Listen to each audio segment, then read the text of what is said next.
Cari maklumat dan berita politik yang bebas, kupasan yang tepat, panas. Dapatkannya secara eksklusif hanya di Jom Channel. Komitmen kami, pentasan berita Isnin hingga Jumaat. Berbicara dan isu semasa, kami garapkan secara langsung. Panel-panel berkaliber dan profesional. Interaktif, pandangan anda kami raikan. Jangan lupa bersama kami di setiap hujung minggu dalam edisi khas mingguan. Jom Channel, moving forward, sharing a new experience.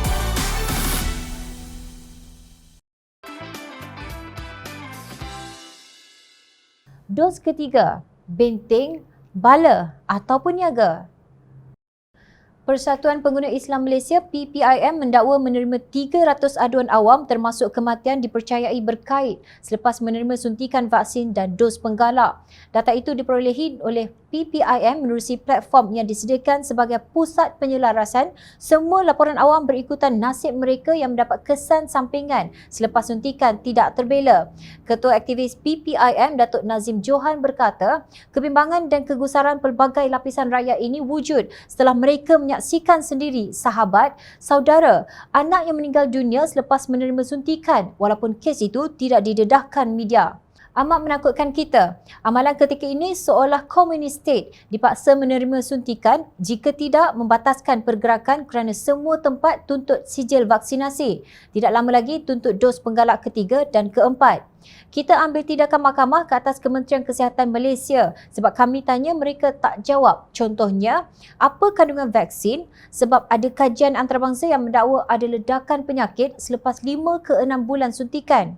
Seramai 200 doktor menyatakan kepada kami tidak senang dengan perkembangan ini. Tambah lagi isu kematian banduan di penjara Kajang, itu baru satu penjara. Penjara lain tak didedahkan kekesannya. Katanya pada sidang media seperti dipetik portal wacana.my 14 Januari lalu. Mungkin ada yang tak kisah apabila yang mati itu banduan. Namun kemarin Mufti Perlis Datuk Dr. Muhammad Asri Zainul Abidin pula menggesa KKM memandang serius dan mengkaji kesan sampingan dos penggalak kepada mereka yang mungkin tidak sesuai. Beliau berkata demikian setelah bapanya mengalami gejala muntah serta menjadi sangat lemah selepas menerima dos ketiga vaksin COVID-19 dan kini sudah lebih seminggu di hospital. Menurut Muhammad Asri, bapanya terkena sekali lagi strok di bahagian yang sensitif di kepala dan puncanya masih belum jelas. Punca masih tidak jelas. Apakah ada kaitan dengan dos penggalak atau tidak? Saya tidak pasti. Hanya pakar yang dapat menjelaskan. Tulisnya dalam Instagram pada Isnin. Menurut Muhammad Asri, anak seorang sahabat meninggal dunia dipercayai jatuh sakit mengejut selepas mengambil dos ketiga. Anak sebelum itu sihat. Saya tidak pasti sebab kematian yang sebenar. Keluarga beliau, orang kampung tidak menuntut siasatan terperinci. Mereka hanya kata lepas vaksin nombor 3, tak pasal-pasal dia sakit. Lepas tu dia meninggal. Mungkin juga ada punca lain. Sebelum itu ada juga orang yang rapat dengan saya yang menceritakan seorang bakal ahli jemaah umrah, beliau yang ambil dos penggalak sebagai syarat umrah tiba-tiba jatuh sakit dan meninggal. Juga tidak pasti apakah punca sebenar, kebetulan atau ada kaitan. Kena kajian pakar. Ujarnya, mengapa kejadian ini berlaku? Perlukah dos penggalak itu? Pada 18 September 2021, Arab News melaporkan kenyataan pakar perubatan Arab Saudi bahawa tiada keperluan untuk pengambilan dos ketiga atau dos penggalak vaksin COVID-19 jika dua dos vaksin berupaya mencegah penyakit teruk atau kemasukan ke hospital atau kematian. Tidak munasabah untuk masyarakat menerima dos ketiga, jelas Timbalan Menteri Kesihatan Dr. Abdullah Asiri. Asiri yang juga perunding penyakit berjangkit menambah, pada peringkat perlindungan vaksinasi yang sangat baik ini, kita perlu mempertimbangkan semula rasional dan kaedah ujian makmal untuk COVID-19 dan menilai wabak hanya daripada perspektif beban penyakit kepada masyarakat. Komen tersebut dibuat selepas berita tentang cadangan suntikan penggalak vaksin COVID-19 Pfizer dan BioNTech untuk orang awam dan dos ketiga untuk orang berumur 65 tahun ke atas dan kumpulan rentan.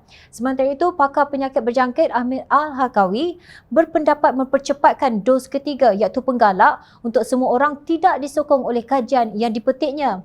Beliau merujuk kepada kajian bertajuk Safety and Efficacy of the BNT162b2 mRNA COVID-19 Vaccine Through 6 Months diterbitkan pada 15 September yang dijalankan ke atas lebih 45,000 peserta di 152 kawasan di 6 negara.